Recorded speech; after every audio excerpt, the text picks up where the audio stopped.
Hi friends, welcome to my channel. Friends, నేను ఈరోజు చేసే రెసిపీ కర్డ్ రైస్ అండి. జస్ట్ 2 మినిట్స్లో చాలా టేస్టీగా ఈ కర్డ్ రైస్ ప్రిపేర్ చేసుకోవచ్చు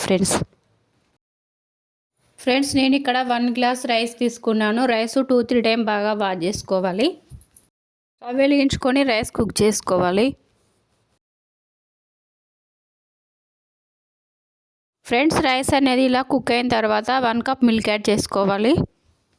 రైస్ని బాగా మిక్స్ చేసుకోవాలి. ఫ్రెండ్స్, రైస్ అనేది ఇలా ఉండాలి. స్టవ్ వెలిగించుకొని ప్యాన్ పెట్టుకొని 2 టేబుల్ స్పూన్ల ఆయిల్ యాడ్ చేసుకోవాలి. 1 టేబుల్ స్పూన్ జీలకర్ర యాడ్ చేసుకోవాలి. 1/2 టేబుల్ స్పూన్ ఆవాలు, 1 టేబుల్ స్పూన్ శనగపప్పు యాడ్ చేసుకోవాలి. 2-3 గ్రీన్ చిల్లీస్ యాడ్ చేసుకోవాలి. 2 రెడ్ చిల్లీస్ యాడ్ చేసుకోవాలి. కరివేపాకు స్లిప్స్ యాడ్ చేసుకొని బాగా మిక్స్ చేసుకోవాలి. రైస్లో సాల్ట్ యాడ్ చేసుకోవాలి మీ టేస్ట్కి తగినంత. ఫ్రెండ్స్, నేను ఎక్కడైతే 1.5 టేబుల్ స్పూన్ సాల్ట్ యాడ్ చేసుకుంటున్నా.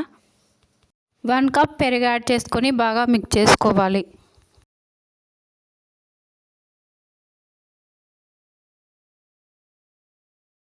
తాలింపు ఫ్రై అయిపోయింది ఫ్రెండ్స్. రైస్లో యాడ్ చేసుకొని బాగా మిక్స్ చేసుకోవాలి.